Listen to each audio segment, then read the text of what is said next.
We've all been there, right? It's that time of day, your stomach's rumbling, and you've got a huge decision to make. Should I actually cook something or just grab food from outside?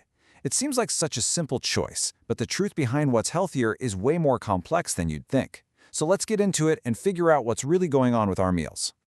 Yep, this is the big question, the everyday dilemma. You've got the super fast convenience of a meal that's ready to go on one hand, and the supposedly healthier option of making it yourself on the other.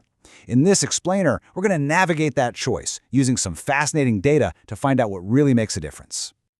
First things first, let's be real. We love street food. It's a huge part of cultures all over the world, from Italy to India. It's the fast, affordable, and usually delicious solution to a busy day.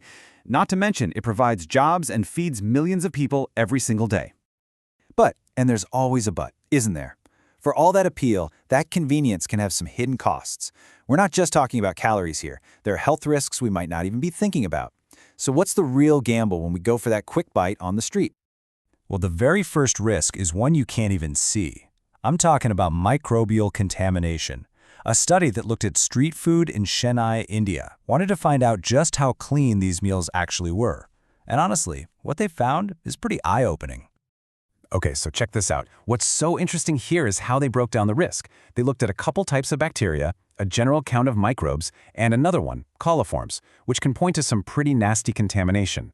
Then they split the food into 3 groups.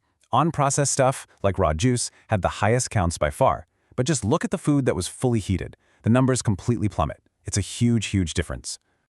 And this chart just makes it crystal clear. I mean, visually, the difference is just staggering, isn't it? The microbial count in the unprocessed food was almost 9 times higher than in the food that was cooked properly. The big takeaway here? Heat is your best friend. It's like a superpower against these invisible threats. But it's not just about the germs that might make you sick tonight. The long-term effects of eating a lot of street food can be just as serious. A different study, this time in Palermo, Sicily, explored the link between eating street food and things like obesity and high blood pressure.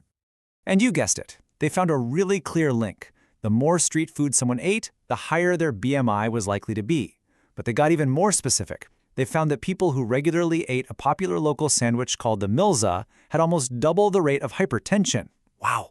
It just goes to show how very specific food choices can have a major impact on our health. So, after hearing about microbes and metabolic risks, the answer seems pretty obvious, right? Just cook at home. For years, this has been preached as the gold standard for healthy eating. And you know what? The case for it is actually really strong. The benefits are pretty hard to argue with. When you're the one in the kitchen, you're the boss. You control everything.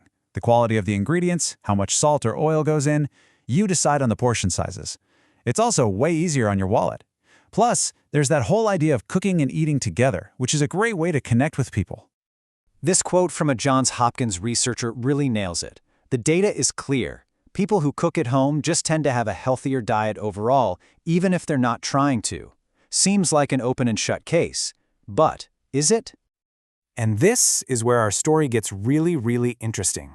Because while home cooking definitely has its perks, a massive study from Korea found a nutritional paradox that kind of flips our assumptions on their head. So, is making a meal in your own kitchen always automatically a guarantee for a better diet? The research suggests we might need to look a little closer. So this Korean study compared people who mostly ate at home with people who ate out a lot. And yeah, as you'd expect, the home cooking group on the left ate fewer calories. No surprise there. But here's the twist. The group that ate out actually scored higher on dietary diversity. That means they were eating a wider variety of different food groups. So what does that mean?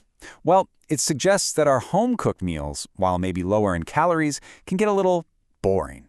We can fall into a rut, making the same things over and over. Eating out, for all its potential flaws, can introduce us to new ingredients and different food groups, like more dairy or types of vegetables we wouldn't normally buy. This brings us to the big finale. If neither home nor away is a perfect answer, then what is the one thing that connects it all? It turns out the key isn't the location of the kitchen, but the rules that are followed inside it. And for that, we can turn to the experts at the World Health Organization. They've laid out a set of golden rules for safe food prep that cut right through all the noise. And the beautiful thing is, these rules are universal. They apply to a street vendor just as much as they apply to you in your own home. We've distilled the most critical ones for you right here. Number 1, cook your food thoroughly. Remember that Chennai study? Heating food to at least 70 degrees Celsius kills most of the dangerous stuff. 2, keep raw and cooked foods separate. This prevents cross-contamination. 3, wash your hands a lot before, during, and after you handle food. And 4, always use safe, clean water. See, these 4 simple principles tie everything we've talked about together. They explain why the heated street food in Chennai was so much safer. They're the real foundation of healthy home cooking. And they remind us that a varied diet, like the one from the Korean study, is only good for you if the food is prepared safely in the first place. It's the principles that matter most. So, the ultimate takeaway is this. We need to shift our thinking from where our food is from to how it's made. A carefully prepared street food dish that's cooked hot right in front of you might actually be safer than leftovers that have been sitting in a home fridge for days. The real power is in being aware and asking the right questions. So, the next time you decide on a meal, what are you going to ask about how it was made?